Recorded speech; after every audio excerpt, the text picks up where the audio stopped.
Hello and good morning, everybody. And a beautiful day out today it is. So, welcome. We're going to wait and get everybody in here before we start so we don't have to repeat information that we're going to be bringing out. Welcome, everybody. Miss Michelle, good morning. Yes, I'm going to let you guys know all the reads on Sebastian and all my latest stuff over the last, I'd say, 2 years, you can find under the live tab, even though it may not be a live stream, because I use a streaming software to do reads and to do stuff like this. It all goes under the live tab. So that's where you will find all of the readings. Nana, good morning. So nice to see you. I did get your email and I responded. And see, I told you. I told you. Even though it's not happening right now, it's coming. Good morning, Kate Bell. And thank you. Yes, please hit that like on your way in. Let's get it out there that we're live. We're going to be going over this.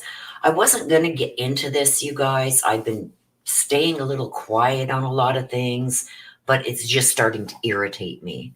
So when I get irritated, it's like I have to speak about it because I feel like there's some things that we need to talk about. Christina, hi Willow, long time no see. Good to see you again too, Christina. Nana, I love you. Big hugs.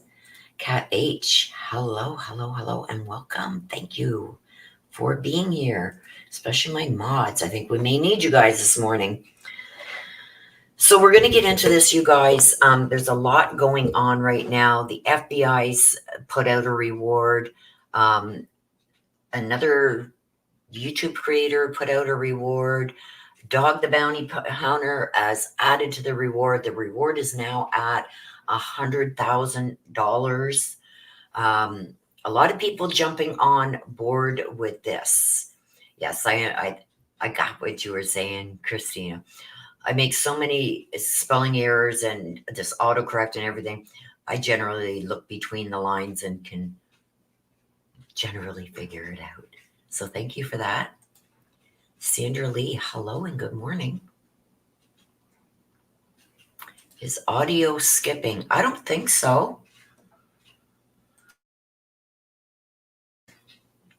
Is anyone else having a problem with the audio? Let me just move my mic closer. Maybe that's it. Everything smooth? Okay. It could be just my mic. I just moved my mic closer. Audio's fine. Thank you, you guys. Okay, so with all these people jumping on, Dog the Bounty Hunter is now coming out. It's been 6 months. You know what I mean? I used to, back in the day, watch Dog when his wife Beth was still alive, and some of his kids were involved in the business and stuff like that. I'm not sure. I watched Dog hunt for, what was the name? Laundry. The laundry guy. And he was way off course. Although Dog does good in hunting people and tracking people down that owe money, who skipped out on bail, stuff like that. I find he's good with that, but I'm just on the fence with him being able to come in 6 months later and feeling like he's going to be able to find something. A lot of people don't want to talk. I don't think he's going to get the family to talk. Hello, Charlotte, and good morning. Good morning, Fruit Fly. Long time no see. It's better? Good. Good. Thank you for letting me know. So I'm on the fence with dog. I'm really on the fence with dog. But you know what? It's boots on the ground. It's somebody out looking. He has his way with people. So that gives me a little bit of hope. But I don't know, you guys. I'm just not sure. So the FBI has put up 50,000. Nick the Hat has put up 25,000, and Dog the Bounty Hunter has put up 25,000. Let me just bring this up, and then we're going to get into some serious stuff here. Why it's titled the way it is, Nobody's Cleared. So let me just see here. Let me bring it up.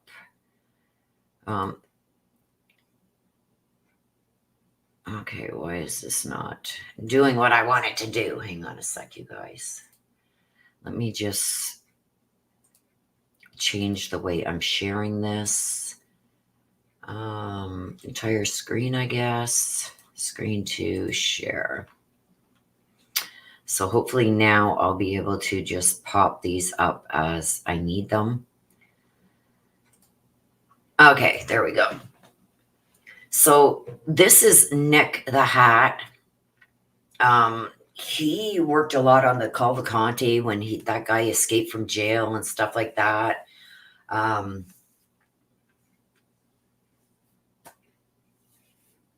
Did a lot, got us a lot of information and up close stuff. If you guys followed that prison escape, they're the guy that scaled the wall there, Cavalcante. That was, I don't know, maybe about 6, 7, 8 months ago. Hello, Lindsay. Yeah, he's not alive. So Nick is saying, I'm seeking information regarding the whereabouts of Sebastian Rogers, age 16. He's not 16, he's 15. He won't be 16 until December. So I don't know why he put 16 here, because he's only 15. The FBI is offering a reward of 50,000. I will add an additional 25,000 for information leading to Sebastian or evidence of his whereabouts. 75,000 total. This total with Dog putting in 25,000 is now up to 100,000. He's asking that you text him or email him. I still say all information, if you have any information, should go to TBI. That's number one, TBI.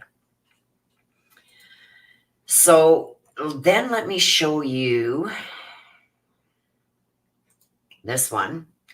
This is right from Dog Chapman, Dwayne Dog Chapman. Let's go, Dog Nation. The dog is on the hunt. Got a big one coming up. And trust me, this ain't no small fry. More to come tomorrow. This one will be for the books.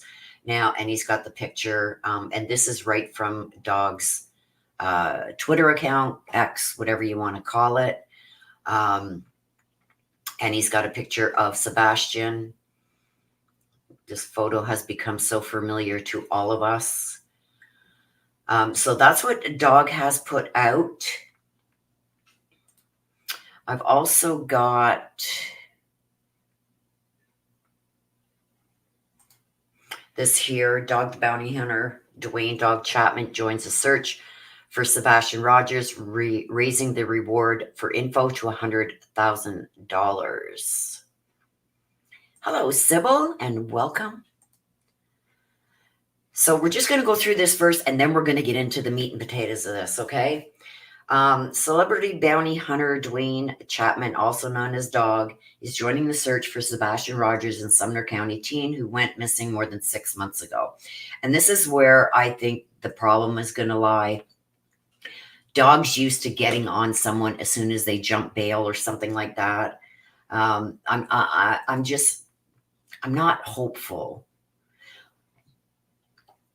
The reason I still have maybe an ounce of hope is because Dog has a way of talking to people to get them to say what they want him to say, what he wants them to say. Chapman told News 2 he is helping Sebastian's biological dad, Seth Rogers, and raising the reward for information about the 15-year-old's disappearance. Several agencies, including Sumner County Sheriff's Office, have led searches for the teen before scaling back to focus on the investigative side. Okay? They are very much still investigating this case, you guys. Following the search for University of Missouri student Riley Strang, groups like the United Cajun, okay, blah, blah, blah, blah, blah. I don't want to get into all of this. This isn't my first rodeo in finding missing children or finding who's done it, Chapman said. Chapman added that he believes by working with Seth, following up on leads, and increasing the reward money, they will find the answers they've been looking for. You can run, but you can't hide who did it, Chapman said. We're going to find out. He said, if you have a tip, give him a call. I'm not law enforcement, Chapman said. I don't have to ask you for your social security or write down your name and bring you to court and all that. That's why a lot of times I get information more than law enforcement does. And I agree with that. And I said that before we even read this. He has a way of getting information. So I will, of course, pass it on to law enforcement because they will probably do the apprehension. So, and then it just goes into describing everything that we know has happened, right? So let's get into this now. And the reason I have titled this, No One Has Been Cleared. The Sumner County Sheriff Office, TBI, has been very clear. They have said there has been no evidence of foul play yet. But there's also been no evidence of a runaway. There's been no evidence of a break-in. Nothing along those lines. They have said that the parents have been cooperative. They have said that they're not suspects at this time. Now, you got to kind of read between the lines, especially in a case like this. They have never, ever said that the parents, any of them, Chris, Katie, Seth, the grandparents, nobody has been cleared. Zero. Where this has come out is, we all know those of you who've been following this case, that Chris has an ongoing court case. Now, I'm not going to put up what I have the copies of, but I have them. You can either trust me or don't. Those of you who have been here with me for the last 4 or 5 years know I don't talk about stuff unless I've seen it for myself. I seen the court docket regarding, now I don't know who put this out because this stuff is all sealed. Somebody has put this out and I believe I know which side it's come from. I'm sure it's going to come out, but I'm not going to be the one to bring it out. I do respect court orders when things are put under seal. I don't agree with slipping out information. So I have seen court papers. I have a piece that I will show you just to show that I have it. I have the court docket where it shows that because nobody has been cleared, that Chris's ex-wife had filed an emergency protection order. Now, Chris responded to that. I've seen where they responded, they objected, all this stuff. I've seen it with my own eyes, okay? He fought it. And what happens when you're served with papers, for those of you who don't know, I was in the legal field over 30 years. I'm now retired. I did some family law. I couldn't handle it. My stomach just couldn't handle it. I couldn't. So I went into criminal law. So with that being said, when you're handed court documents, you have to respond. Get yourself a lawyer. You have to respond to those court documents. You don't have to respond in detail. You just have to respond within a given amount of time. And I've seen a lot of this in the paperwork going back and forth. Now, Chris's lawyer filed some responses, and how those responses are filed is the lawyer that Chris hires meets with Chris, and Chris goes over these documents one by one, whatever the accusations that they're paragraphed one by one, two, three, four, five, six, seven. The ex has to give reasons why she needs this emergency hearing, what the accusations are, and then Chris would respond to that, either agreeing or disagreeing with each paragraph. If he disagrees with a paragraph, he gives his reasons why. In one of the documents, he gives this. Now, the lawyer can only go by what the client is telling them. Okay? So Chris has told his lawyer that, hey, we're not suspects, blah, blah, blah. We're cooperating. We're cleared. So that's what the lawyer is going to put in the paperwork. It doesn't make it fact. Okay? So here it is. This is, he is responding to the fifth accusation or fifth reason that Nina gave as to why she feels that Chris should be kept away from their daughter. Respondent denies the allegations set forth in paragraph 5 of the verified emergency motion for custody of minor child and demands strict proof thereof. Okay? There is no foul play involved in the missing teenager's case. This is not true. What the police have said is they don't believe there is foul play at this time. That can change like that. Like that quick. The article is the only piece of news coverage that mentions foul play out of numerous others, and the respondent and his wife have been cleared by authorities. No, they have not. With the sheriff's office coming out and saying there's no evidence of foul play is exactly what they said. There is no evidence of foul play, which means they are still investigating and they are still looking for either evidence of foul play or evidence that he ran away or evidence of something else, right? This is still an open and ongoing investigation. What the sheriff's office said is no evidence of foul play at the time that they spoke those words, right? No evidence also of a runaway. There was no evidence of a break-in. There's no evidence where he exited that house, if he even exited that house. There is no evidence of how he disappeared. None. Zero. Zilch. That does not mean that you are cleared. There's no safety threat to the minor child. I believe there is. You have one child that's gone missing in your care from your home, right? And while there is an ongoing investigation, there's no danger. There is going to continue to be a danger until that investigation is complete. There's an ongoing investigation for a reason. Don't get it twisted.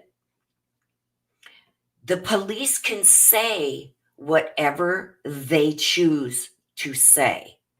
You got to listen to how they are saying it. No evidence of foul play. No evidence of a runaway. There's no evidence he even made it home. There is zilch evidence in this case. The last proof of life of Sebastian is when they are caught on camera leaving what's that steakhouse, the Roadhouse, after they had that meal.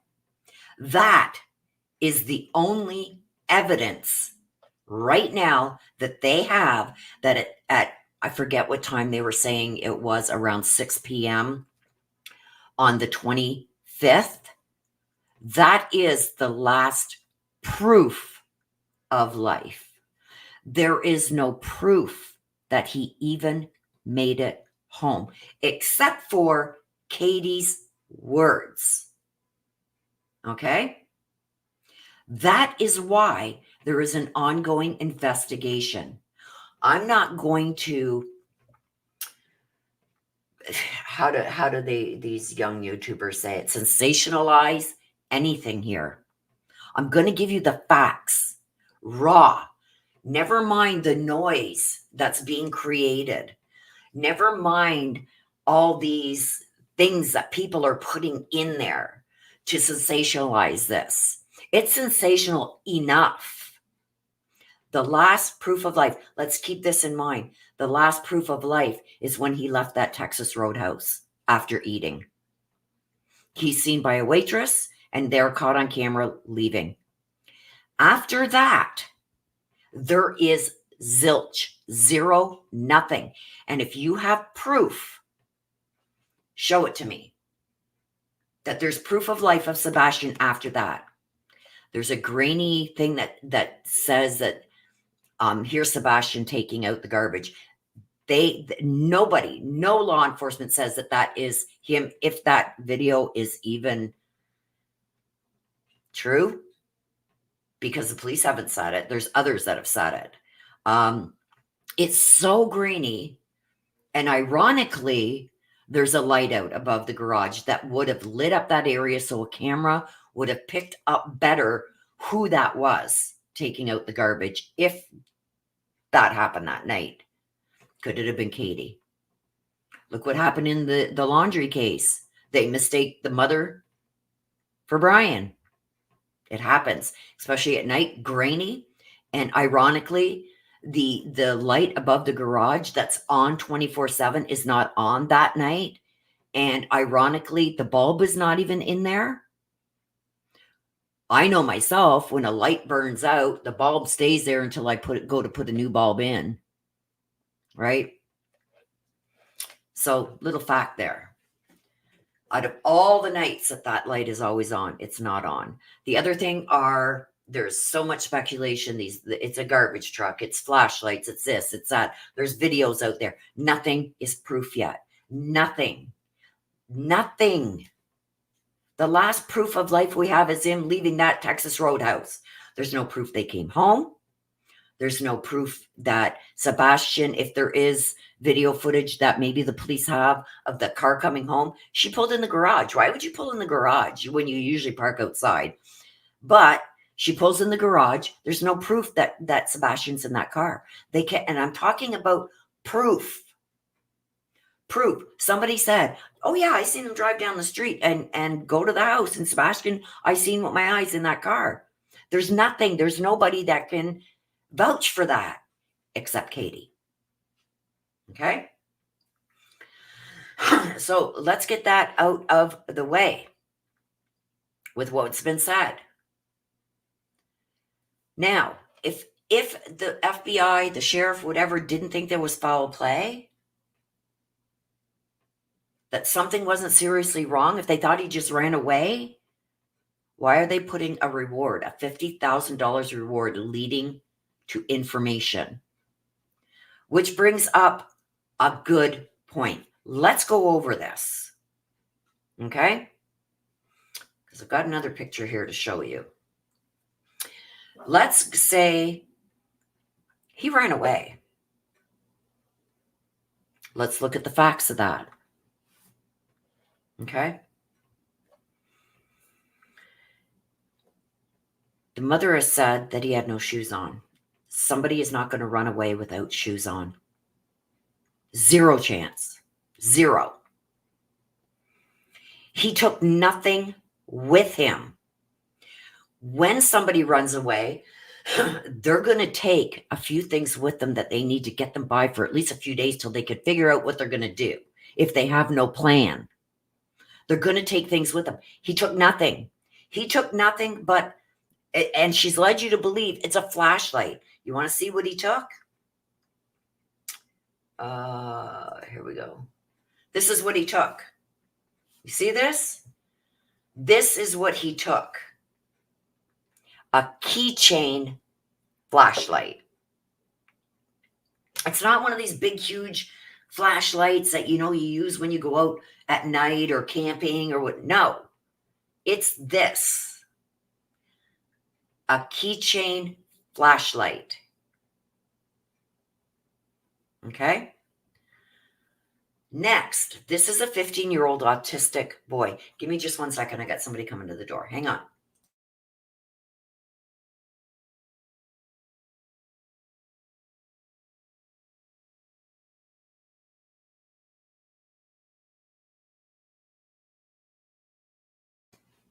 Okay, sorry about that.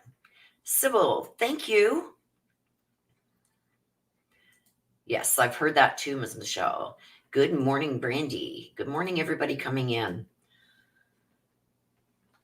Okay, just give me a second here. I want to do this. Hang on.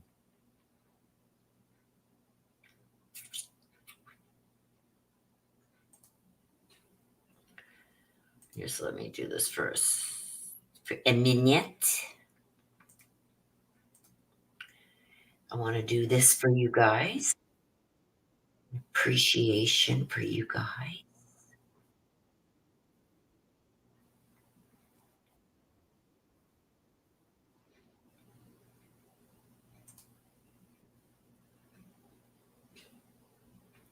Okay, there we go.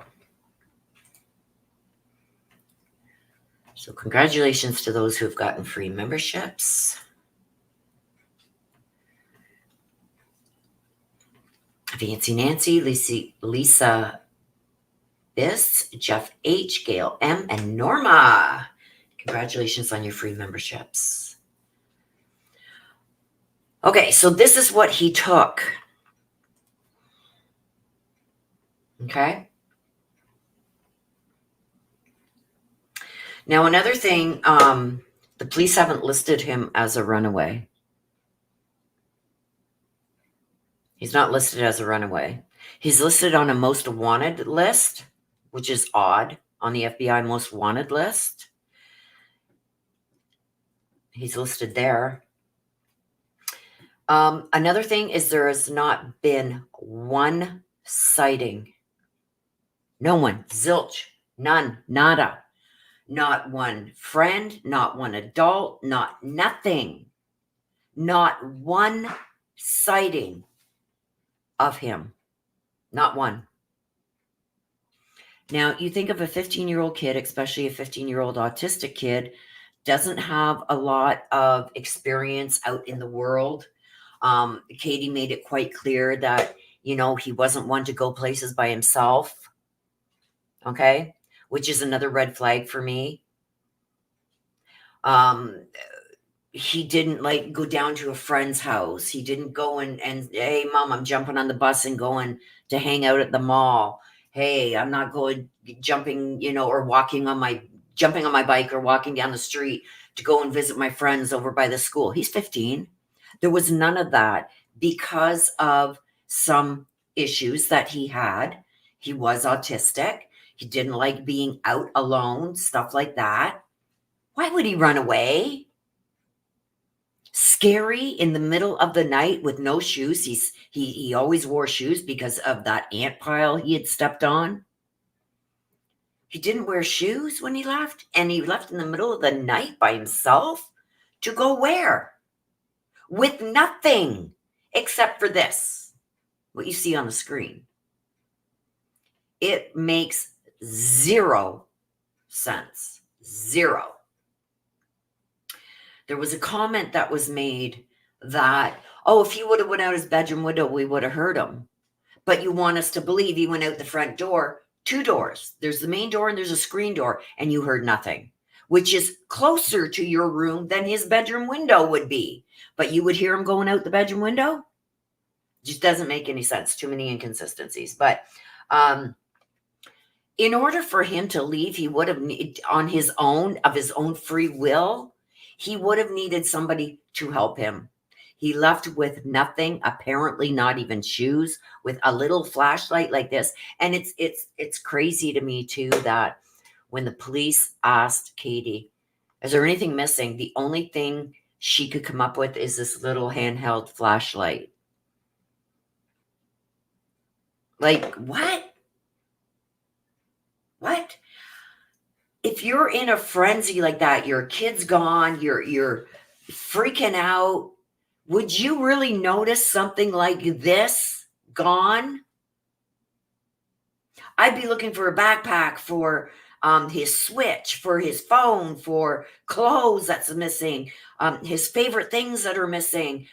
Oh, look at that. There's bottles of pop out of the fridge missing. This is what she came up with that's missing? The only thing that's missing is this tiny little flashlight, keychain flashlight, right? These are facts. This is the only thing she wants us to believe that this child took when he ran away. I'll leave that up to you, but these are facts. These are facts. So let's go on the foul play side. I've already discussed no proof of life once they were off camera at Texas Roadhouse. No signs of a break-in. And if we're to believe that Sebastian ran away, I know I ran away tons when I was a child. I was in care. The last thing you're going to do is make any unnecessary noise that you don't have to. So if you're going to go out the front door, like they claim, how do you know he went out the front door? How do you know? How do you know he didn't go out the back door? Like, how do you know these things? But anyway, I remember being 13, 14, 15 and running away from group homes, from foster homes, from my own home. You grab the things that mean something to you. Maybe some underwear and socks, maybe some snacks. And you definitely put on shoes, especially in the middle of the night and it's still cold out. Anyway, and all the doors were still locked. Who runs away and locks the door behind them? No one. Believe me. I've run away. I can't even count how many times. No one. Right? We're going under the foul play here. Changing stories. So many different things have changed in Katie's story. I'm not going to get into them all, but we know the three-way call. Why would you have your husband do a three-way? And here's where it gets interesting, okay? It's interesting, you guys. Three-way call. We're going to get into that. Doing a three-way, one of those persons on the three-way, you're not going to be able to tell where they are. You're not going to be able to tell where they are on this three-way call. Who benefits? Is this Katie or Chris that doesn't want to be known where they are, where they're located? There's a reason why that three-way call was done. The same as there's a reason why they were on the phone for 3 hours, which is very interesting. We're going to get into that too, because we're going by facts that we know. Three-way call. Let's talk about that. The three-way call that's made in the morning.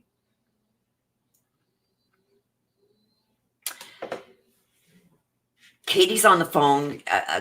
Chris is calling his buddy, the local sheriff, because he has the direct. He doesn't want to call 911, which is Katie should have immediately 911. As she's searching, she can't find him. 911, can't find my kid. I'm going out. I'm going to go out around the house looking for him. Please get here. No, that's not what she did. She called Chris. Chris did a three-way, didn't call 911. He called the sheriff's office direct, and he gave a bunch of reasons why. But on that three-way call, Chris says he told Katie to go back to the house because the cops were coming. Fact. Why did Chris say that? Why did Chris tell interviewers, I told Katie to go back to the house because the cops were coming? Did he say that on the three-way call? Why did he even have to tell her that? If she was on a three-way call with the sheriff's office, she would have heard that they were on their way. Why would he have had to tell her that? Another thing, 6 a.m., she goes looking for her kid. Her kid isn't to be found. She goes out looking for him, apparently, around the neighborhood. Okay, and to the school. Why are you going to the school? Why the hell are you going to the school at 6 a.m.? He ain't going to school at 6 a.m. with no shoes, no backpack, no school bag. Why the hell are you going to the school? I believe that's important. I believe that's important. Okay? Why? Why? Now, let's stay on this. Okay? I want to stay on this for a minute. I want to bring something up. I got to get my earbuds. Because I caught this, and I've tried to tell people about what I caught in her interview with Olivia. Okay? There's a couple things that I want to play here because we're still on the foul play. There still are the things we need to bring out. And I'm going on facts, you guys. Facts and facts only. Okay? And why I think there's a problem with this three-way call. There's a problem with her going looking. Okay? Let's bring up I'll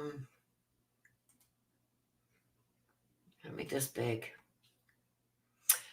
Now, I'm going to only play, this is Chronicles of Olivia. She did this interview March 18th, 2024. You can go to her channel. If I remember, I will link it in the description below this video. Let me just hang on a sec. I know I'm going to forget, okay? So what I'm going to do is I'm going to copy this, and I'm going to put it in the chat right now. So here's the link to this video. This is Chronicles of Olivia. If you want to see the whole thing, go on over and check out what she's saying.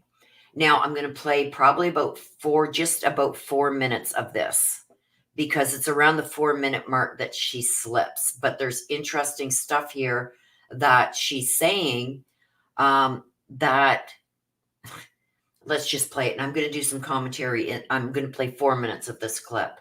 Hopefully she doesn't strike me. This is fair use. And I have linked her there. Please go watch her whole video and give her a like, subscribe. Just a second.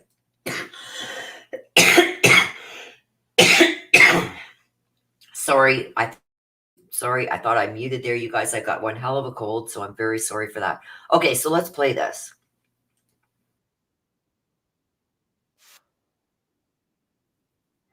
Can you guys hear this? Put one in the chat if you could hear that. Just want to make sure I'm sharing it properly, that you guys can hear it. Put a one in the chat if you can hear it.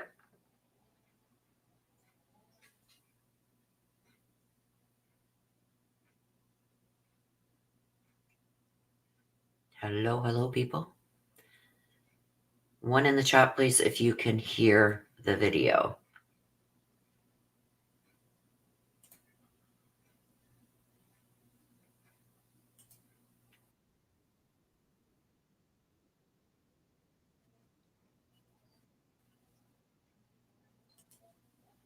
Can you guys hear it? Somebody, please let me know if you guys can hear it.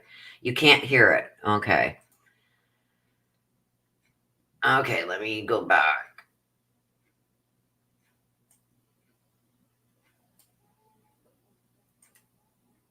Okay, hang on. Okay.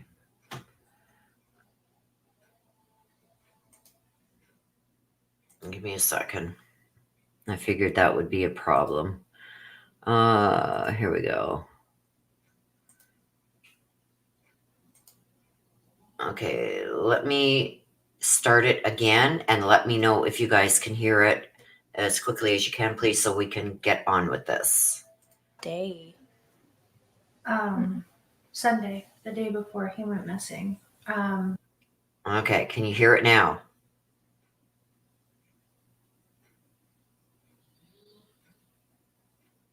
Could you hear it that time? Okay, great. Okay, so what I want you guys to pay attention to is when Olivia asks Katie a question and Katie answers, and I'm going to stop it and play it when it happens. You see Chris look over at Olivia as if to look at her saying like, okay, did you buy that? Do you believe that? Do you believe what she just said? That's the look that he gives Olivia several times. He injects himself as if he was there. Okay, so let's start it.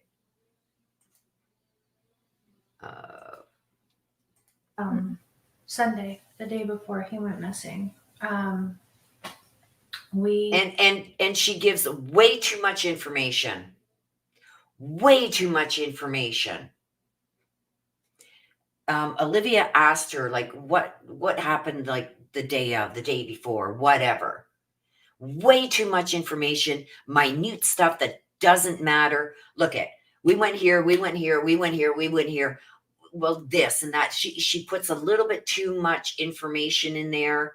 But watch Chris's eyes. Watch how he interjects. He got up and, fun fact, I made breakfast that morning. Fun fact, I made breakfast. We had a good time. So we had a good time. Fun fact, I made breakfast. Like, fun fact, oh, so you don't usually make him breakfast. You don't usually do that. Usually what? Are you still sleeping? What? Fun fact. It just irritates me. And you see how he looks over at Olivia when she says things? He's looking at Olivia's reaction to what she's saying to see if Olivia's buying it. We're laughing, we were joking. He talked to family on the phone during breakfast to brag. Okay, so she says, we're laughing, we're joking. She's setting up a scenario. Everything was grand. We know different now. You know what I mean?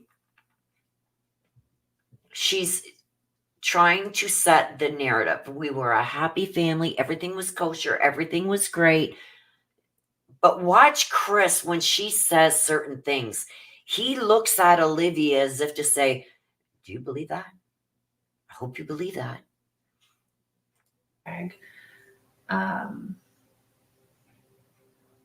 We went and picked up our niece. Yeah, I got a call. See that? We went and picked up our niece. Not we went and picked up my niece, our niece. And he says, yep. Did you see that? Our niece, that's not Sebastian's niece. That's Sebastian's cousin, right? She says, we went and picked up our niece. And he says, yep. That, to me, gives an indication that he was there. And see how he looks at her? Do you believe this? Let's rewind that so you can hear it again. we went and picked up our niece. Yeah, I got a call and asked if I could go and pick her up, and I did. And so we went and did that. We went to BJ's. Had a good time there. He ate a colossal popcorn. Do you see what I mean? How she has to add things to it to give it that warm and fuzzy, oh, we had a great time. She's setting it up like everything was great when we know it's not. But just watch, continue to watch his face when she's asked certain questions, and when she answers, he looks at Olivia as if to say, I hope you believe that. Came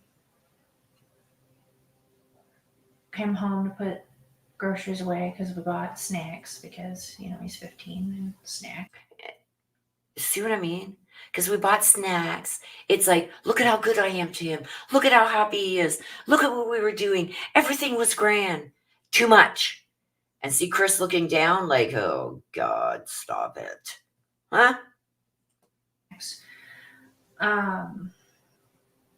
We went to the bowling alley. And then from there, we went to dinner. Came home. See? Did you see him and roll his head like, oh, yep, that's on point. That's on point. That's on point. Yep, you got everything right so far. Do you see that, or am I imagining that? He took out the trash because that's his chore. He takes the can to the end of the driveway. About 9 o'clock, told him to go to bed. And he's come out of his room where he was playing, and he said, all right, good night, Mama. Good night, puppies. Love you. And went to bed. He was doing something in his room because about an hour later I heard some noise, and I was like, I don't care what you're doing in there, but go to sleep. And about midnight, I got up and I went to bed. Okay. In this whole thing right here, she fails to talk about the 3-hour phone call. She says she heard something, told him go to bed. But also during this 3-hour phone call, okay, there's some things in here that irk me. She says she was on the phone with Chris because Chris was, see him looking at her. Do you believe this? Do you believe this? This is what he's in his head. I hope you're believing this. He's apparently 3 hours away. He's on the phone for 3 hours talking to Katie from 9 p.m. to midnight. But during that time, she says she's also studying for a test. How can you study for a test for the next day and be on the phone for 3 hours and fall asleep? Because he says at some point she fell asleep and he had to tell her to get up and go to bed. Huh? How did you tell her to get up and go to bed if she was sleeping? Right? And what he doesn't mention is during that 3-hour phone call, an hour into that phone call, while she's talking to Chris and while she's studying, I guess she's still awake because at 10 o'clock she hears a thud, and she tells Sebastian, I don't care what you're doing in there, just go to bed. Chris never, ever mentions that he heard that. He never mentions it, that he heard her say that. In interviews that he did, he mentions the phone call. We were on the phone talking and everything else. She told him to go to bed at 9 o'clock. At midnight, I told her she has to go get up and go to sleep, get off the couch, go to bed. Never in his interviews does he mention that 10 o'clock thud where she says, hang on a minute, Chris. Sebastian, stop it, go to bed. Never does he ever mention it because it didn't happen. Hang on, we're getting there.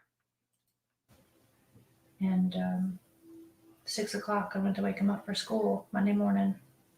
And that's when he wasn't here. 6 o'clock, I went to wake him up and he wasn't here. See him look at her again? See this? Okay, are you following? Do you believe this? Are you believing us? He's looking to Olivia, who is interviewing them, to see her facial expressions, to see if she's like, is she wincing? Like, what? 6 a.m.? You live 3 minutes down the road from the school. What time does this kid got to be at school, right? It gets better. It gets better.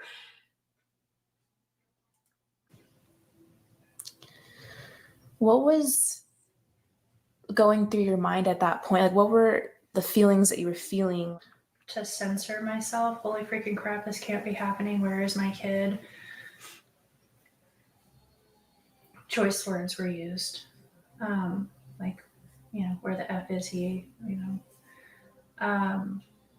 I had looked through the house for him because it was typical for him to get up and come and rummage for snacks and things like that. And he likes to dip behind the, you know, walls and watch, you know, and then he comes out after I come back and he likes to scare me. But after I looked, and I mean, mind you, all of this took place in like 1 minute flat. But okay, so after she looked, it took her 1 minute to go through that whole house. There's an upstairs, there's a main floor, there's 3 bedrooms on the main floor, there's an attic area that's finished, a loft upstairs above the garage. There's the garage. It took you only 1 minute. What if he was hiding in a closet?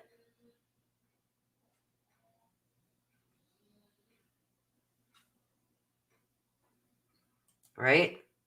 We got to watch his face because most of the time he's looking like this. But when I even hear something that's like, I'm not so sure it happened that way, you see him look directly at Olivia, who is the interviewer, as if to say, like, do you believe that?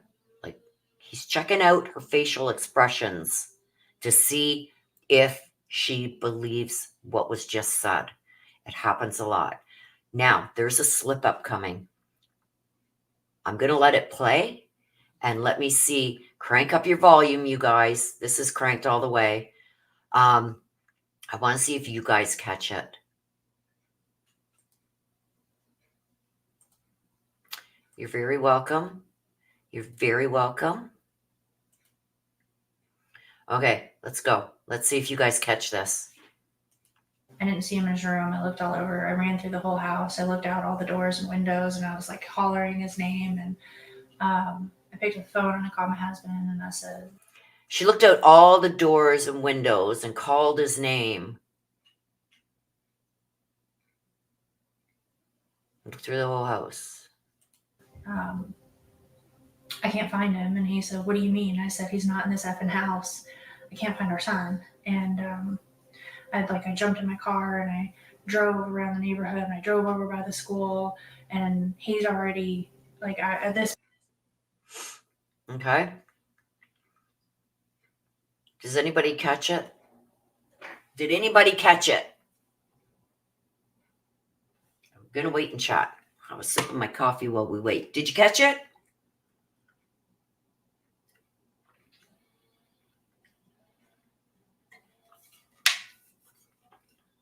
Right. He's already, what? Right.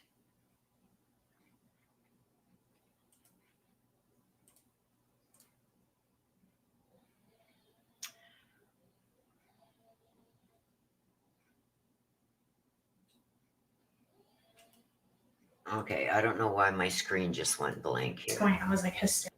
Sorry about that. I don't know what happened, you guys. Okay, so let's play that again. Let's listen again.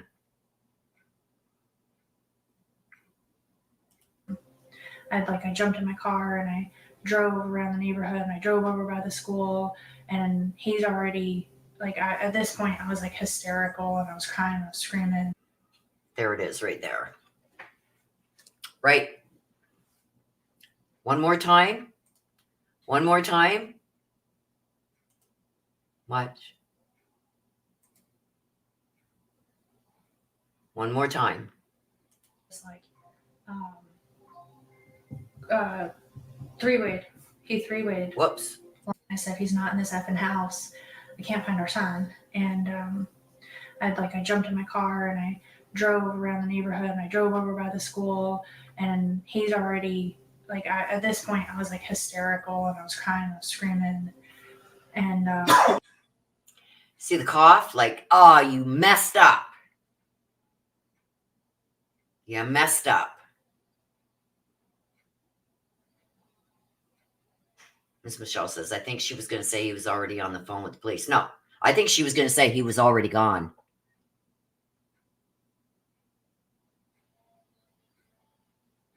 That cough is telling. he was like, see how she's doing this with her fingers? She's trying to keep the story straight. He's getting pissed off here. Look at his head up now. Through this whole interview, his head has been down normally, even with his chin, even with his shoulders. Look at him now. And see her tapping her fingers here? She's trying to get the story straight. Hysterical, and I was crying, I was screaming, and he was like, three-wayed. He three-wayed. He was like, and was telling them like, our son. He was like, she never states who. You see how his chin now is up? That tells me that he's not comfortable anymore at all. He's putting his chin up. Listen to this again. It doesn't make sense. I jumped in my car and I drove around the neighborhood, and I drove over by the school, and he's already like, at this point I was like hysterical, and I was crying, I was screaming. And you see that with the across the throat, like Ms. Michelle, I think it was, or Brandy said, the way she makes that, he's already gone. You're welcome, Gail. And he was like, three-way. Why? Why across the table with your fingers like that unless you're trying to keep a story straight?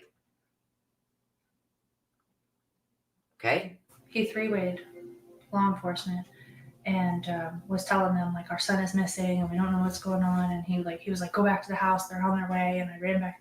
See, there it is right there. Go back to the house, they're on their way. So if you want to see the whole video of this, you guys, go and watch it. I did link it in the chat. So you guys can see it. Let's put this back up because I have some other stuff to bring up.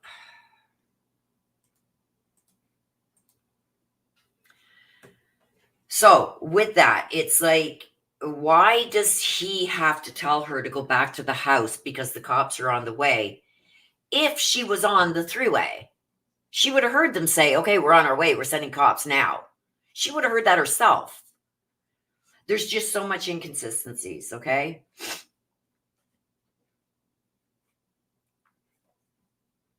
Yeah, I believe it was too. Oh, we're going to get into that.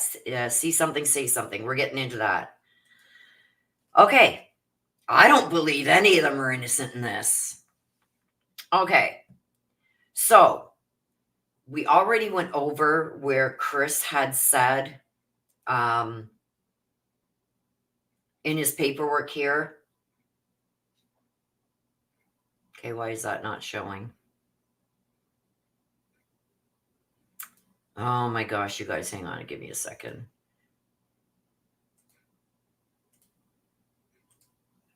Okay, there it is. Okay, so we already went over this. If you haven't seen this, you're going to have to rewind and go back. Where he said that he's been cleared. Nobody has been cleared. Nobody. Okay? Nobody. Chris filed papers. Well, actually, his lawyer filed papers in a family court case that he's got going on with Nina. She had applied for emergency, and this is going back months ago. She had applied for emergency custody to keep him away because of what's going on with Sebastian. He turned around, told his lawyer, look at blah, blah, blah, blah, blah. We got to respond to each of her accusations. I'm cleared. I'm not a suspect. There's a difference, okay? We've gone over this right at the beginning. They have said there's no evidence of foul play. They did say that at this time. But there's also no evidence of him running away. There is no evidence of a break-in. And there is no evidence of him arriving back at the house. The last proof of life is leaving the Texas Roadhouse. Period. FBI is involved. FBI doesn't get involved with missing person cases like a runaway. The FBI doesn't get involved in that. TBI and the sheriffs, yes. FBI, no. The FBI puts up a $50,000 reward for a runaway, no. FBI puts him on the most wanted list, FBI's most wanted list for a runaway, no. There's a reason. And there's a reason why there's an ongoing investigation. There's no evidence right now of foul play. They're looking for the evidence. They're looking for the evidence of either he ran away, he was taken, the mother did something, there's some kind of foul play. They are looking for evidence of that. They haven't found any yet. That's why they say there is no evidence of foul play right now. They are not suspects right now. That doesn't mean that can't change like that. As soon as a piece of evidence comes in that proves foul play, guess who's going to be number one suspect? So to say that he's cleared, law enforcement has not cleared anyone. None of the neighbors have been cleared. None of the family's been cleared. The parents haven't been cleared. The grandparents haven't been cleared. The people at the restaurant haven't. Nobody's been cleared. Zero. Nobody. So he lied to his lawyer for his lawyer to put in there that he had been cleared. Now, Seth, apparently, we know this is true, has a GoFundMe and Cash Apps that got him over $50,000, and we have no proof of where any of that money went. Right? I'm just stating facts, you guys, because there's red flags on both sides. I've also heard, but has not been confirmed, I have not found any verification of this, but there's somebody that's putting out there that Seth had a life insurance on Sebastian. I don't know that to be true. So to me, it's not a fact yet because I haven't seen no proof of it. Another fact is that Katie was the last one seen with him. She has not searched. Nothing. Katie works for a security company, but they had no security on their house. I'm stating facts. You come to your own conclusions. Now, another fact that a lot of people don't want to believe is both Seth and Chris have been verified to be at work during the time that Sebastian went missing. Now, let's talk about that. Chris went to work that morning. So during the evening of the 25th into the 26th, he was not at work. But they say in the morning at a certain time, he was at work 3 hours away. Now, I have not seen any verified information of where Chris was until he showed up at work that morning. Nothing has been verified as far as I know. Seth worked the night shift that night. He didn't get off until 7 a.m. That is verified. He was at work the whole night. He worked out of jail. He's on camera. That's been verified. So again, this Katie and Chris on a 3-hour call. I believe that is a major point for this case. Seth said it was a Gerber policy. Okay. I haven't seen him say that, so I'm not saying, Ms. Michelle, that I don't believe you. It's just I haven't seen it yet. But if Seth has said that, perfect. You know what? I got Gerber plans for all of my grandkids. So it's not out of the ordinary. It's a very cheap insurance. It builds over the years when your child or whoever you've taken the policy out on, like if you're a grandparent, you can get it for your grandchildren. Once they turn 18, you transfer it to their name. They can use it for college or they can continue the policy, right? So it's a good plan.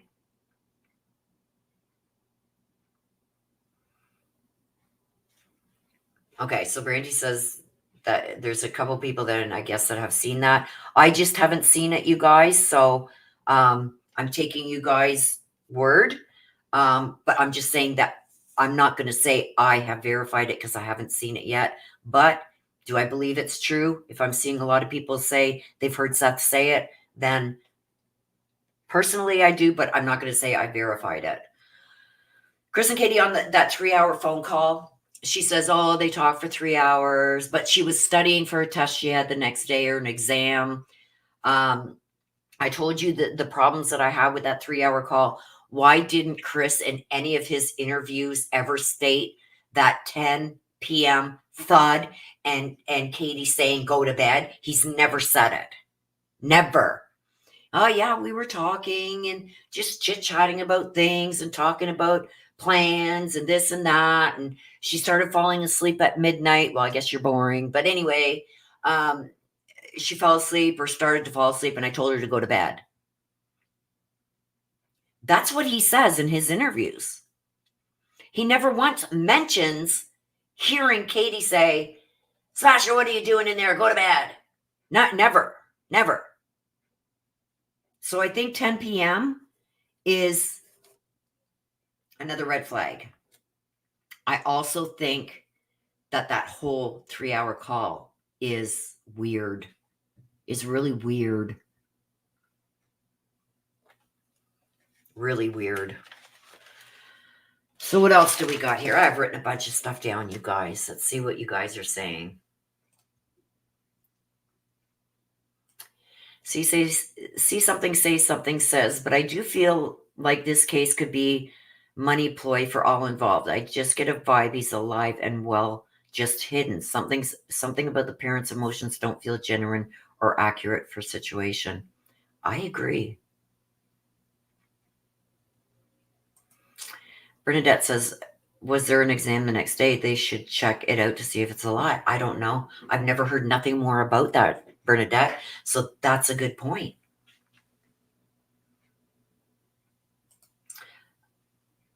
That is a very good point.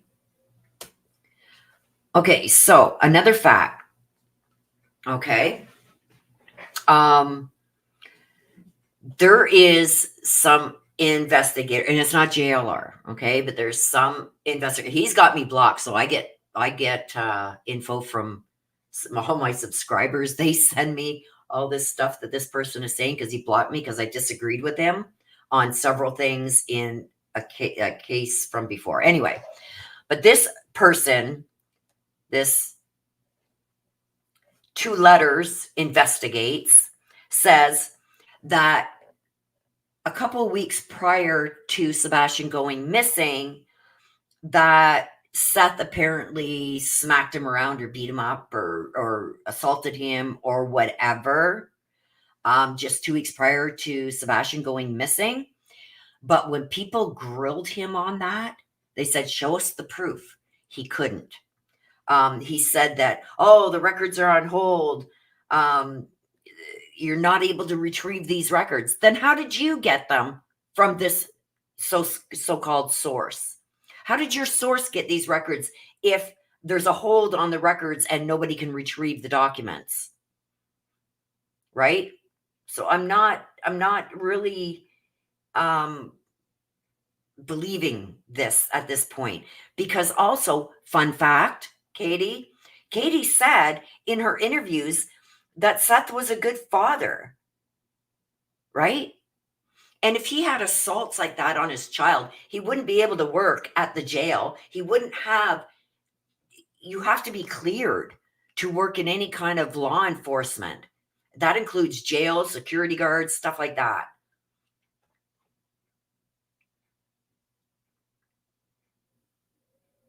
Yeah, I've heard them say that. Now, I don't think this because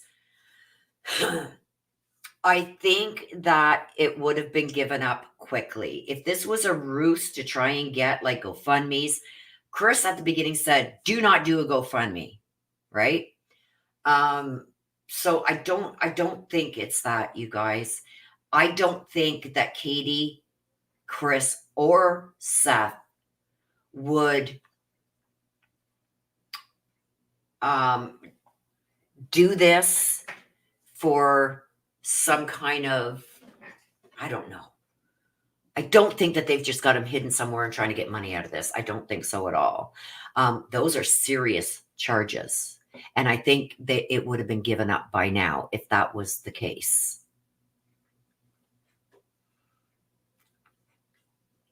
I think that a lot of what Katie says has to be taken with a grain of salt. Because to me, I feel she's covering up something.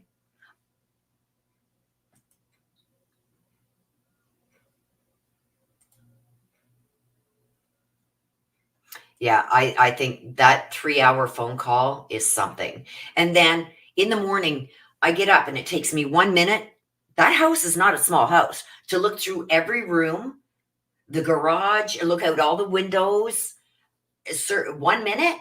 And then you jump in your car, look around the neighborhood, and go to the school. But he was already what, Katie? Katie, he was already what? Already gone?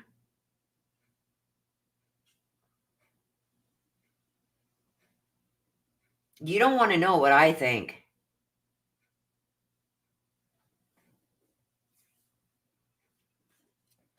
You don't want to know what I think.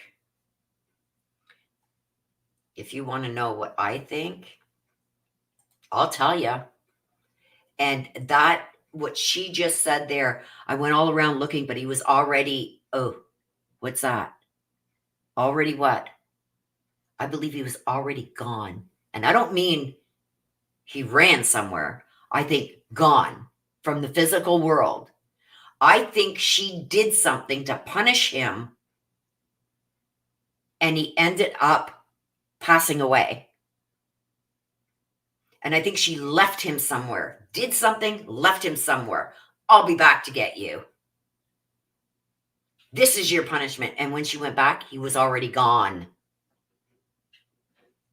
That's exactly what I think. And that is my opinion only. Opinion only. I believe he was already gone. And I'm drawn to that tower. That, what do you call them? Cell phone towers? Somewhere up there. That's where I'm drawn to. So going back to what this investigator, this 2 letters, investigate, says, he's trying to say that Seth had beat him up 2 weeks before, blah, blah, blah. And this is why Sebastian ran away and all this. Wild Child for Life says, Willow, don't forget she checked all. Oh yeah, she checked all the closet, within a minute. Your fat butt couldn't get across the house in a minute. Anyway. Right? Wild Child for Life. Yep. Okay. So this investigator is saying that Seth beat up Sebastian. But Katie had said, if that was true, that he had beat up Sebastian 2 weeks prior to Sebastian going missing, then why, when Sebastian went missing, did Katie say he was a good father? Never abused Sebastian. He was a good father.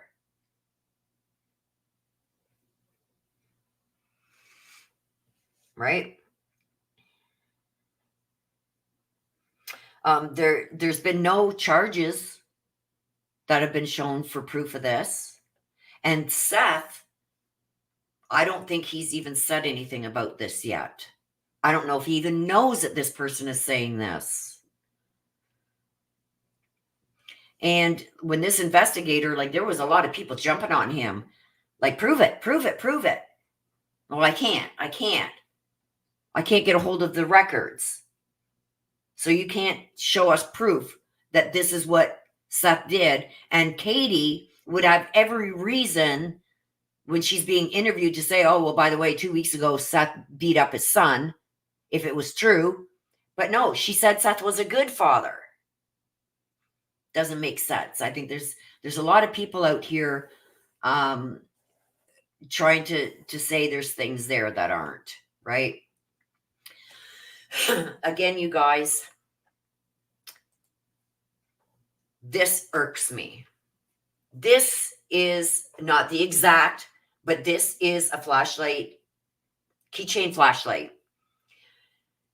When she states she ran all through the house looking for him and everything, and she couldn't find him, looked in all the closets. And when the police say, okay, like, is there anything missing in the house? Like, did he take a backpack? Would you think he would? Like, with some snacks in it, because where's this kid going to go? Right? She's already said he doesn't go alone anywhere. He's got really no friends. Where's he going? With nothing but this. This tiny little flashlight, when you've just been running through the house like a crazy woman, this is the only thing that you find to be missing in the house, is this tiny little flashlight. This tiny little thing. It could have been under his pillow. It could have been wrapped up in the blankets of it. How do you know that is the only thing missing from your house and your child with no shoes?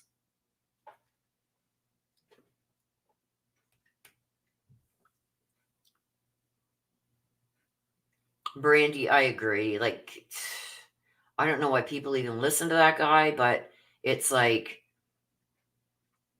I'll say his name, SF Investigates. Like, I called him out on a lot of stuff and he blocked me, so.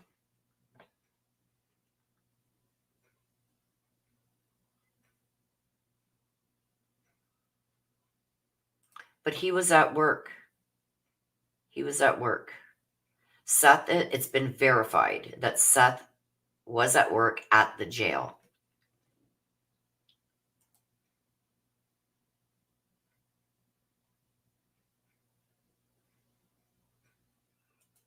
Yeah, we don't know that. We don't know any of that, right?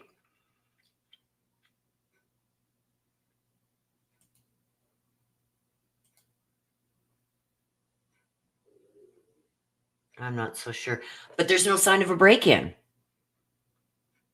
If Seth hires somebody, hypothetically, if Seth hired someone to do it, there was no break-in.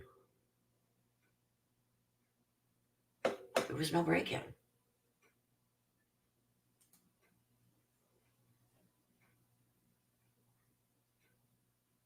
But there was no break-in. How did they get in to get him?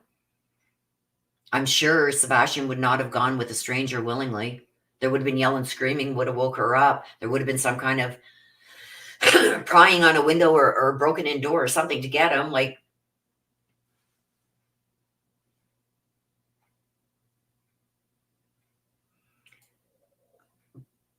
but the thing is Sebastian's not going to go with a stranger. And when you're running away, you don't stop to lock the door behind you. You get away from that house as quick as you can when you're running away. Believe me, I did it hundreds of times.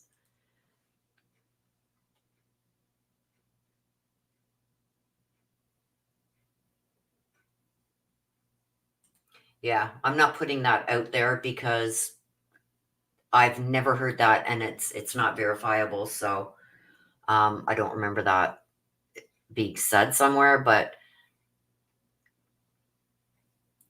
and that was never in any of their statements. So don't believe a lot of what you hear.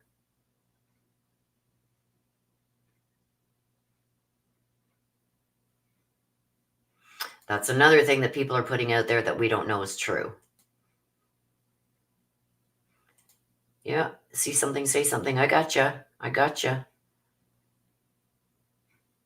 There's some pretty good theories out there. Pretty good ones. There's a few that get me scratching my head a bit.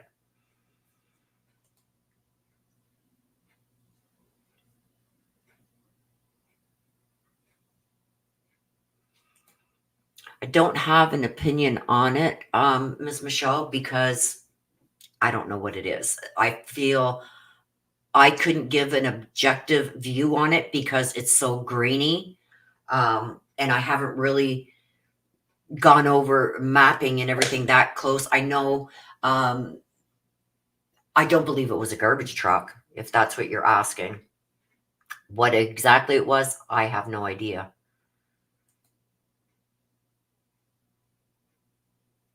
Yeah, they went over this, and that one did not.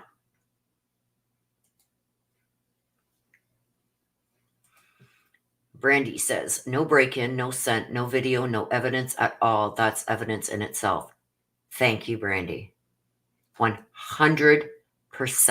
Like I said at the beginning of this video, the last proof of life is them on video leaving Texas Roadhouse. There is no proof that he made it back home with Katie when she pulled in that garage. There is no proof of life after, except for what Katie says. Okay, Mitch says, I think that 3-hour phone call was CP driving home. Right? He could have left his phone at home. And Katie been pretending to talk to him for 3 hours. We don't know. Like if he's in 3 hours away and he calls her, as long as that he plugs that phone in so it doesn't die, he leaves without the phone, leaving the phone there. Katie's at her house with her phone on, plugged in so it doesn't die. Were they even talking? Or was something else happening? I feel that 3-hour call is big. Why are you going to the school looking for your son at 6:30 a.m., between 6 and 6:30 a.m.? And when she says that, I went out looking around and went to the school, but he was already what, Katie? He was already what? Already gone. That I agree, K Mitch. K Mitch, your parcel is out for delivery.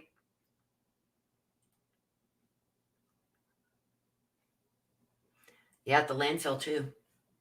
What were they looking for? Something had to have happened that they searched. That's a big feat, you guys, searching a landfill. I wonder too, what were they looking for at that land?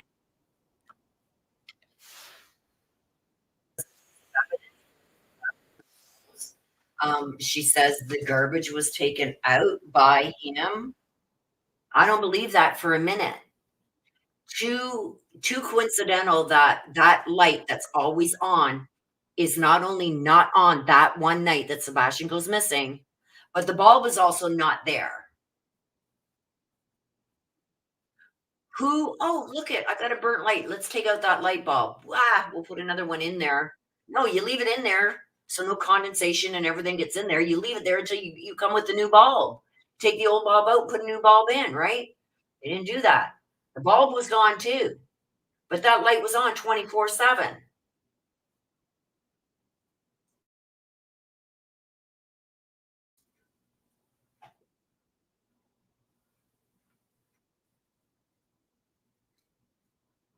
Because the time and date was not the February 25th either. So how do we know it was that night? I believe they did interview one of the waitresses that served them, and she said that she did serve them that night.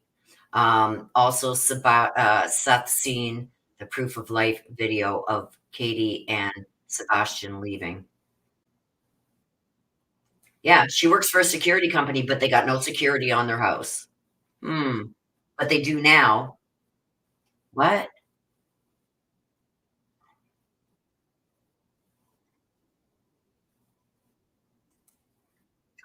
Also, Chris and Katie were having problems. Chris had left the 3rd of February and hadn't come back home.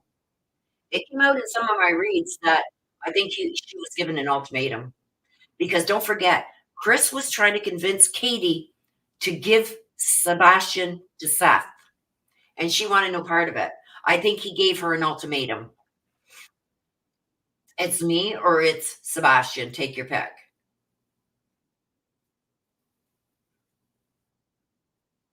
And I think she was resentful of Sebastian.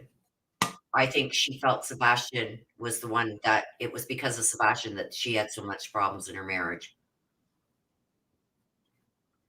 And don't forget, Chris didn't want kids. So it doesn't shock me that he didn't want Sebastian there. He wanted her to agree to give Sebastian to Chris, to Seth. Sorry, all these names. Don't forget, when Nina got pregnant, he wanted her to have an abortion. He didn't want that child. Now, the only reason that he's fighting Nina for his daughter is to get even with her. It's clear.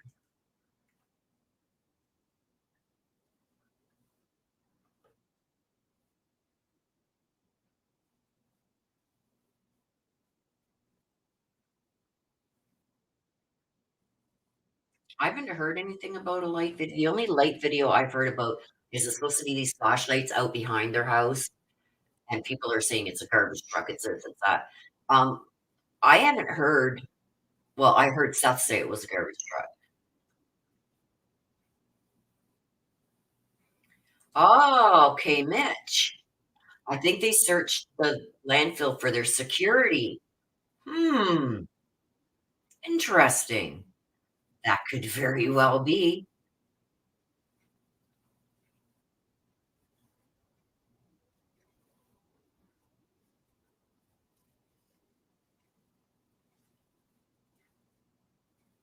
Could very well be. Amy says too, good point. She say because he goes back and forth blaming them, etc. Yeah. Oh my gosh, Christina. Yes. I hope they don't either. I can't get off the fact that I don't think he made it back inside the house. I don't think it ever happened. I think she did something to him. That's my opinion only.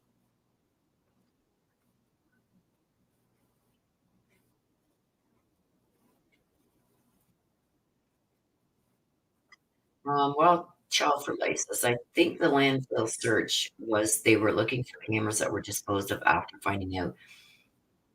I don't know. Did they have cameras before Sebastian went missing? We don't know.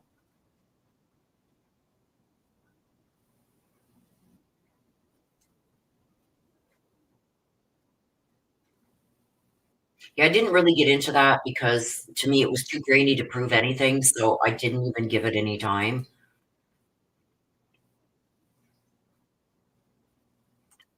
Tammy Zink, real paranormal investigations. Why is it so hard to follow the facts and only the facts in this case and allow? That's what I'm doing. I'm bringing out facts. Facts. I've already gone through all the facts. Now we are just discussing what we think. But if you go back to the beginning of the video, I bring out facts. Facts.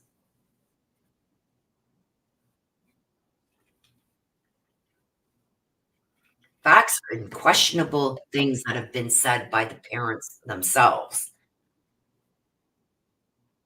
Like Seth pushing away all the searchers, hiring and firing all these PAs and the private investigators, and then sticking with somebody like TikTok Tony. There's issues with that. And private searches. Don't you dare come and follow us. Don't you watch what we're doing. Why? Questionable things I'm bringing out. Facts I am bringing out.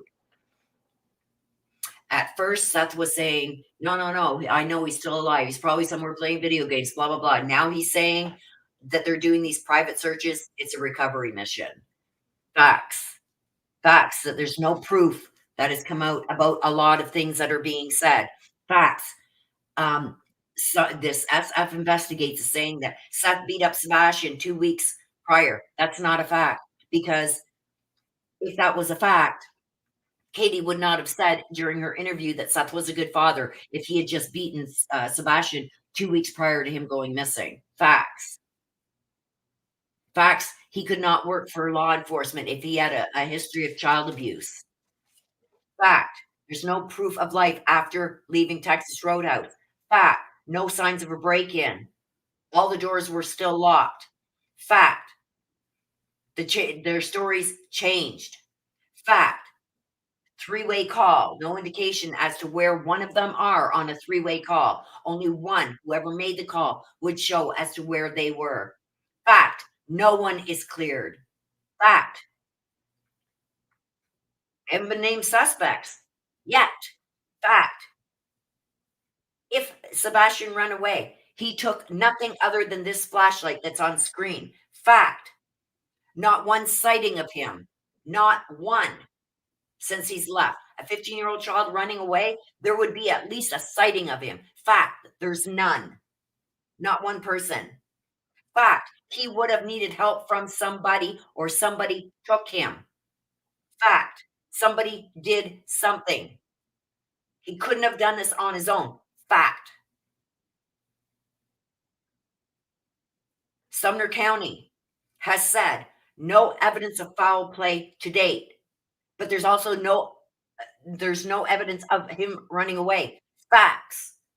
That's what I'm bringing out, is facts. Now that we've got all the facts that I wanted to go over out, now we're discussing inconsistencies. We're discussing theories. So maybe you want to go back to the beginning.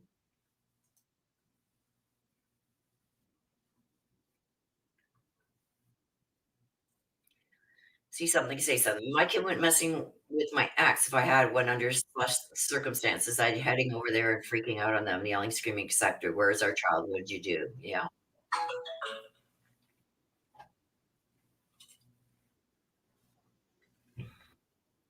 They'll see me freaking out. Thank you. See something, say something. Yeah. If I disagree with something, I disagree with something. Everybody's entitled to their opinion. I'm bringing out facts that we can prove factual. That's what I did for the whole first beginning of this. Now I am allowing you guys. See, you can't win. Being a true crime YouTuber, you can't win. If you don't allow people to state their theories and stuff like that and discuss them, you're biased. You're an asshole. You're this, you're that. And then when you do allow it, oh, you're not sticking to the facts. You're not doing this. You can't win. So it's like, whatever.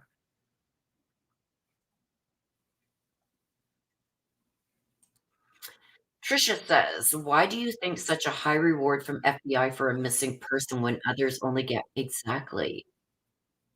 I don't believe that, and this is my personal opinion, by the facts that I've stated in this case, I don't believe any law enforcement thinks that child took off on his own.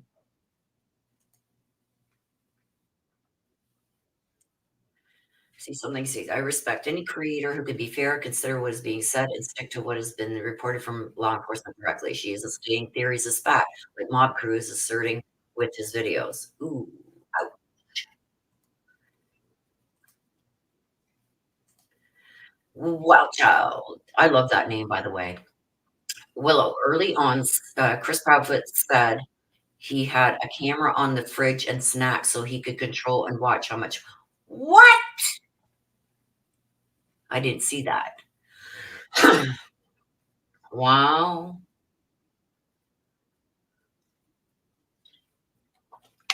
If that's true, while child, and I'm not calling you a liar, please don't. If I say if that's true, it's because I have not verified it to be a fact. So if that is true, my thoughts on that, you're you got what? You've got a camera on the fridge? What about on your front door in case somebody busts in and hurts your family? Or on the outside of your house in case things get stolen, like snow blowers and expensive stuff. On a what? Mm-mm-mm. Mm-mm-mm-mm-mm. That says a lot. You can decipher what I'm thinking. See something, say something. Facts. Kids just don't do that. 100%.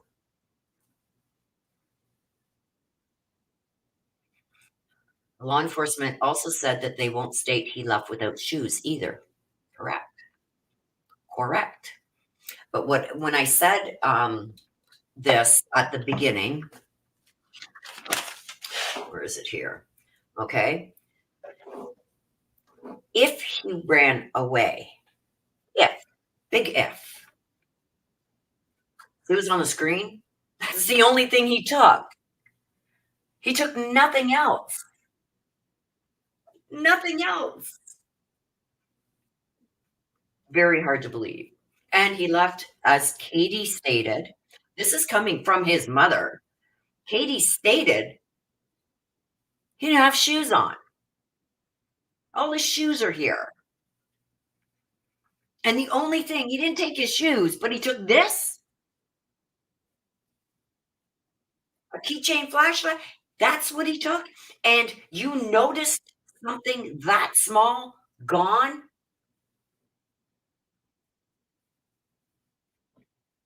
I'd be looking like, is his backpack here? Is his laptop here? Is his phone here? Is this here?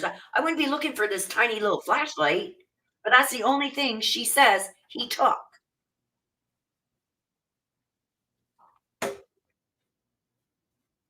And police would be listing him right now as a runaway if they believe that's what it was, and they're not. Facts. I don't see any reply from paranormal. Maybe you should start at the beginning. So please, please, please. You're looking silly, silly, silly, silly, silly goose.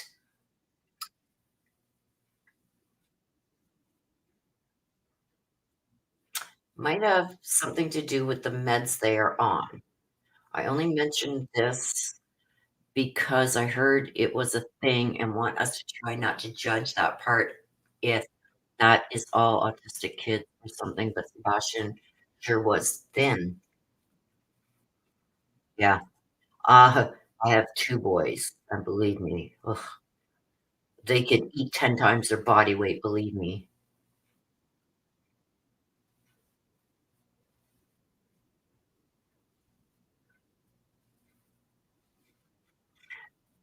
Vicky says, "Some kids like to carry off the wall small items in the box." Oh, absolutely. I'm not saying that this wouldn't be something that he would do, but what I'm saying is, Vicky, I'm coming to your house, okay, because your child's missing. I'm the cop that shows up at your door. And I say, "Okay, well, is there anything missing?" "Well, he's got no shoe. All his shoes are here, and there's this tiny little flashlight missing. That's it." Is this the one thing that you would notice missing in a frantic frenzy because your child's gone? Would you notice this tiny flashlight missing? I'd be going, "Oh, oh shit, wait a minute, let me go check. Let me see if they took some clothes. Let me see if they took their backpack, their phone, this, that." That's what I wouldn't be I would a tiny little flashlight? Do you get what I mean? No, his backpack's here, his phone's here. I don't see any of his clothes missing. Oh, but this tiny little flashlight is missing. That's To me, that's the last thing that I would be looking to see if it's missing. You know what I mean? I think if he had his choice, he would have taken his phone other than a flashlight, 'cause the flashlight on the phone, right? If he was gonna take something, he's gonna take there's nothing that meant to him. Nothing like, "Oh my god, I'm running away. I better take I better take a sweater in case I get cold. I better take some snacks. I better" uh, this is the thing that she sees missing. You know what I mean? It's not sitting right with me.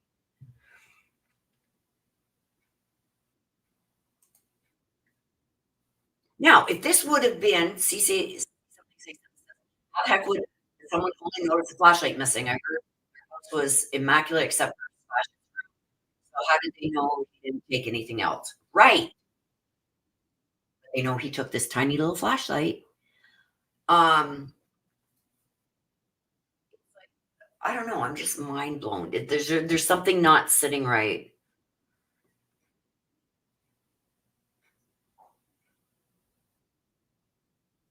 And that's exactly, Tammy, what I've been saying. We've already gone over all the facts. I brought out the facts that I want.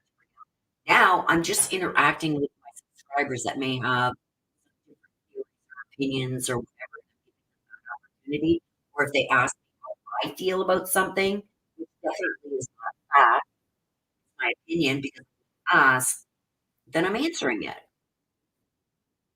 right? Facts have already been all brought out. Everything I want to bring out is all brought out. Now I'm listening to my subscribers and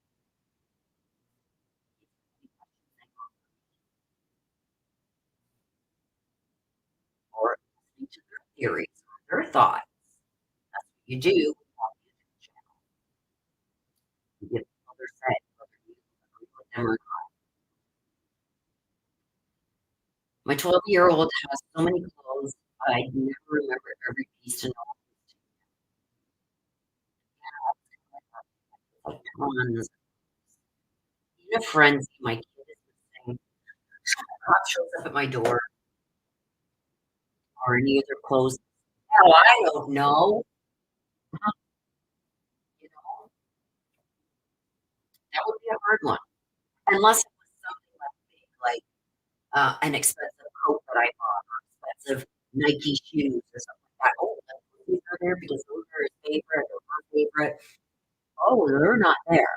You know what I mean? If it was something that cost me a lot of money, when you go out and throughout the year, you're buying 30, 40 T-shirts or different clothes, and your kid wants to go to the mall and go get his own clothes. Here's a couple $100, you know, a couple shirts or whatever. You don't know exactly every piece. Some parents do. Parents are very strict on, clothing and attire and stuff like that. I would never know if a shirt or something was missing unless it was something of significance or had some kind of significance to it. If my kids have so much, I would know right off it was missing unless it was something that was obvious. Exactly. Going in and out, yeah, 'cause they keep moving away from my mic. I'm sorry.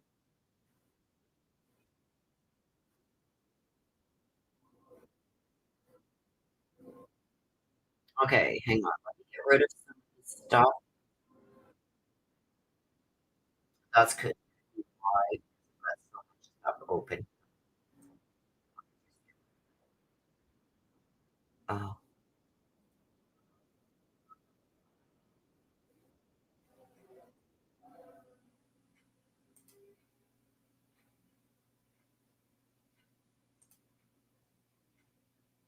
let me get rid of these. Yeah, when I got a bunch of tabs open. Okay, let me know if that is better. Make sure my mic is plugged all the way in. Yeah. Let me know if that is better, you guys, because I had so many windows opening, sometimes it messes up the YouTube streaming. That's better? Yeah, that's because I had so many different windows open. Okay, let me get back up here. I don't want to miss anything. Okay, I heard he hated barefoot too, and yet he left barefoot. Yeah, because he stepped on an anthill or something, so he always wore shoes. Was he punished and locked outside with no shoes on, or was he unconscious and carried out? Only later. I don't think he ever made it back to that house, if you want my honest opinion. I don't think he made it back from that house once they left the Texas Roadhouse. I think, and I stated this a little while ago, so if you weren't here for it, I think that Katie blames Sebastian for all her marriage problems. I think Chris gave her an ultimatum. I think that's why Chris was trying to convince Katie to let Sebastian go and live with Seth, but Katie was having no part of it.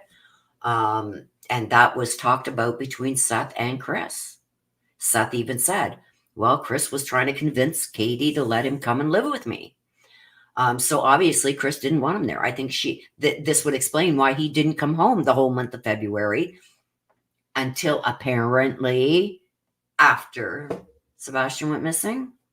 That's facts. That's, the only thing we know right now. We can't prove anything different yet.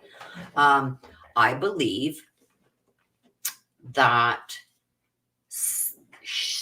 I think she did something on that ride home and put him somewhere and said, this is your punishment. I'll be back later. I think she wanted to punish him. And when she went back, like she said in the video, I went all around in my car and all around the neighborhood into the school, but he was already, what? He was already what, Katie? Already gone? It's never sit well with me. And that's only my opinion.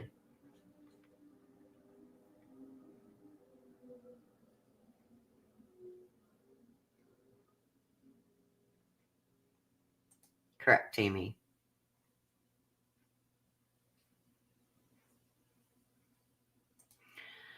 Miss Michelle says, in my opinion, if he did run, it was out of fear, but I'm starting to wonder if he made it home because there is no evidence that he did or didn't. Correct. The last proof of life is on video, him leaving the Texas Roadhouse. I don't believe he made it back to that house, you guys. And I think that's why she pulled her car in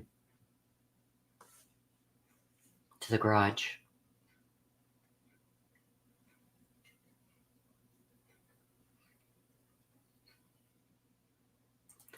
Amy says, they did a lot for an autistic child. He could have gotten extremely overwhelmed and had a meltdown. My son can't do all of that without meltdowns. My son has HFA.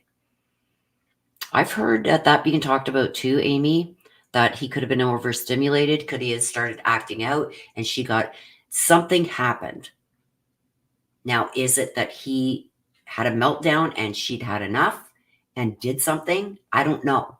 But I believe something happened, and I don't think he ever made it back to that house. Did she leave him somewhere as a punishment? Did she harm him in some way and leave him out somewhere? You know what I mean? As a punishment. I don't know. Because when she says the next morning that she went all around the neighborhood and you see her hand making that movement like across the neck, and another subscriber here pointed that out also. I ran all around the house and I went over by the school, but he was already, and she caught herself what she was about to say. He was already what, Katie? Gone? Was he already gone? I believe that he is around that house. I believe he's up. I believe he was put up by that cell tower in that area. I did do a video on the area.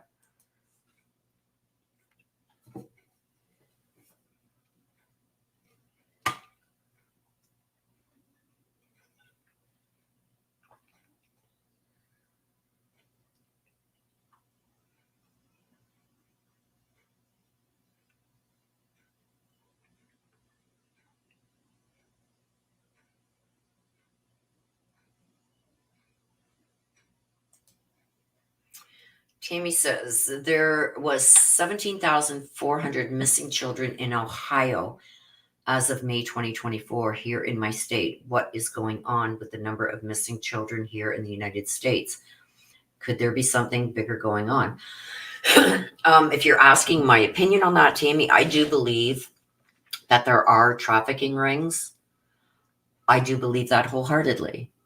But I also believe that there are numerous other reasons why children go missing too, especially with runaways.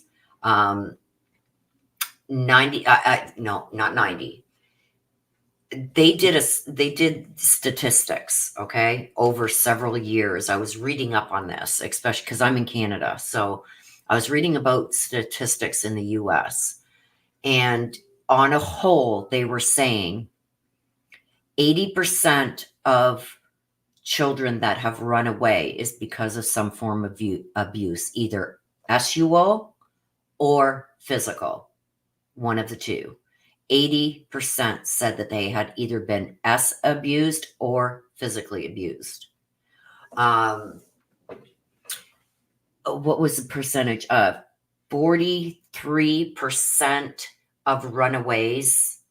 I'm trying to remember I should have put it up on screen. I believe it was 43% of the runaways that they have in these statistics, right? End up living on the streets and have done SUO favors for money to survive. And they end up living on the street or being drawn into prostitution and stuff like that.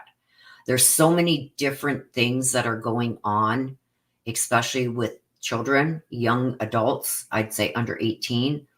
A lot of people also get dragged in to be mules for drug running, stuff like that. I watched one video, no word of a lie.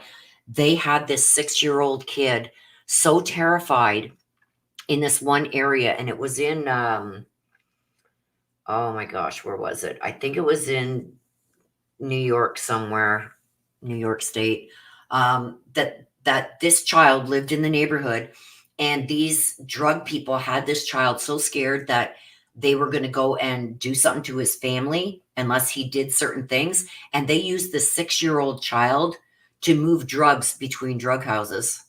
It was sad. So there's a lot of different things, I think, going on with missing kids. I don't think we can't just focus in on one aspect of, what happens to these runaways or why certain kids have gone missing. I think it's so vast that we wouldn't be able to hone in on just one thing that could have happened. It could have been several. No, I think she took him. I think she took him and down the road. That's where I think she took him. By that cell tower in that area. And I still pick up on that today. So yeah, that's horrible. One missing kid is horrible. One missing kid is horrible. Oh, all kinds of abuse, Vicky. They had suffered some kind of abuse, and that was a reason that they gave why they ran away.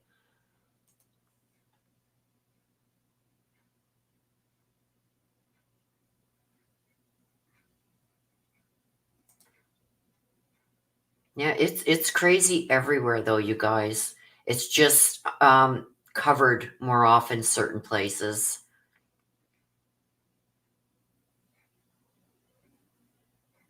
Yeah, and some just think that, being out on their own and everything is going to give them the freedom to do that they are looking for. Fantasizing about not having any rules, and you're not going to tell me what time I got to go to bed, and like been there, done it. You know what I mean? And then they get out there and they've opened themselves up to be abducted, to be drawn in, to be a drug mule, drawn into prostitution, all kinds of things. People lure you into cults. We were lured into a cult. Oh my God, I was 14. In Toronto, downtown Toronto, Ontario, Canada. We got out of that by the skin of our behinds. Believe me and my friend, we kept running away everywhere. But it was different times in the 70s. I'm talking about 1977. I was 14 years old. It was different times. Things still happened back then, but not as much as they are now. And we're hearing more about it now because of the internet and how easy it is to put things out on social media. Gangs, yes. Where I live, just a month ago, 23-year-old man tried to kidnap an 8-year-old girl straight off her bike at a park. Yeah, they're getting bold, bold, bold.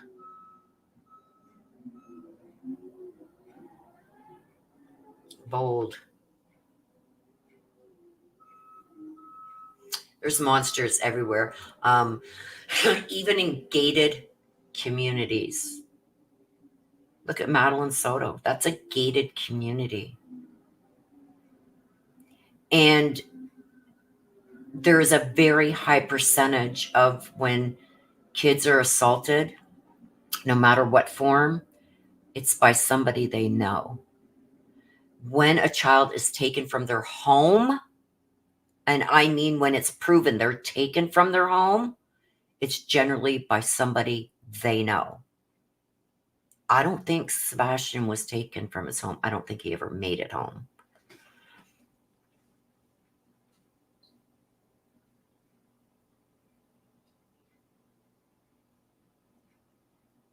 Yeah, but see, on the rebound of that too is what if she's walking home and somebody is following her 911? You can get kids' cell phones that can only dial out to 911 for emergency only and lock everything else on the phone.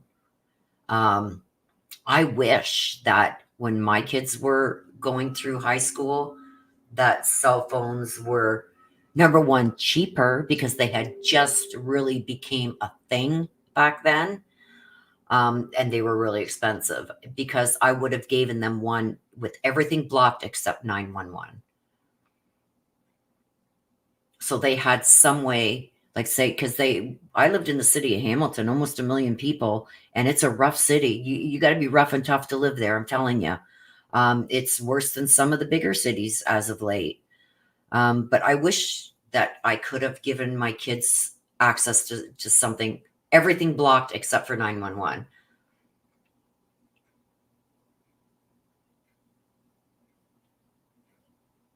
Yeah, but if they can't download anything, if you got everything blocked, that the only thing they can do on that phone is call 911, and you've got it blocked that they can't download apps, they can't access anything.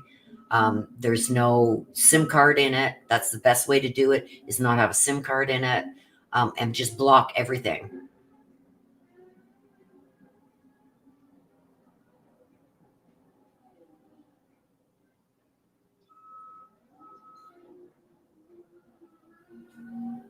Oh, I get you.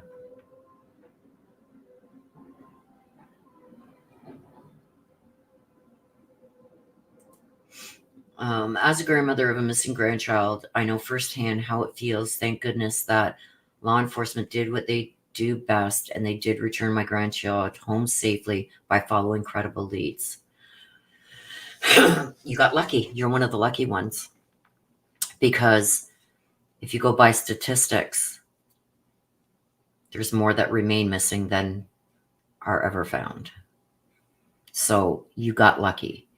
And I'm happy that your grandchild got home safely by following credible leads.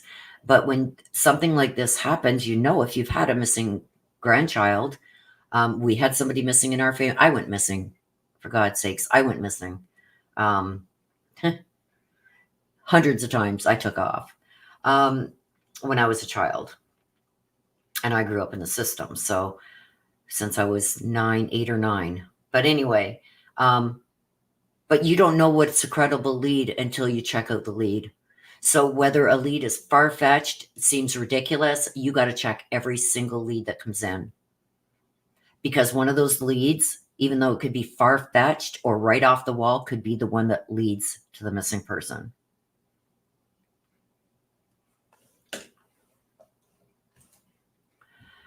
We also use screen time feature for certain hours. Yeah. Yeah. Okay, you guys, so I'm going to wrap this up. Thank you guys for joining me. Thank you for watching along with me, I wanted to get out certain facts because anybody that says that they are cleared right now is lying.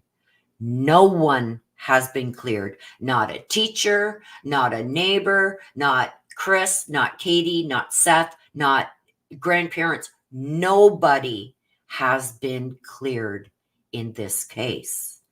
The police are saying there is no evidence of foul play right now, which means there still is an ongoing investigation. Why? Because they're looking for evidence of either foul play or him running away. And once they find evidence of either foul play or him running away, that's when you're going to start seeing if somebody is cleared or not, or if somebody is a suspect or arrested. Not until then, nobody is cleared. And they are saying there is no foul play and no suspects at this time. Those are very powerful words. At this time. So thank you for watching. Thank you. I've seen a lot of new faces here today. Lots of new faces. See something, say something. Thank you. Tammy, thank you. Ms. Michelle, Nana, everybody that is here today. Amy, Vicky. I'm trying to go through some of them here. Ms. Michelle, Bonnie Baker, everybody that's came in. Thank you for being here. Thank you for following along. Thank you for your input. Lori, thank you. Vera Ray, hi, Willow. Haven't seen you in a while. Thank you for being here. Thank you, everybody. Thank you for interacting. Thank you for sharing with me your thoughts. Maybe things that you think happen. When we share thoughts, sometimes things come together, right? You're very welcome, Norma. Thank you for being here, and nice to see you guys all again. Sometimes it puts pieces together, right? So I'm going to end it like I always do. Thank you guys for being here, for watching, for taking part in this. I love and respect each and every one of you. Please be safe. Please be careful out there. Always be aware of your surroundings. I love you guys to the moon and back. Thank you, mods, for being here and taking care of things. You guys are the best. Till next time. Sunday, I'm going to have the live mini reads. If you want your own mini read, come and see me. Sunday afternoon, 1 p.m. Eastern, I'll be doing live mini reads for you all. So, hope to see you all then. Bye-bye for now.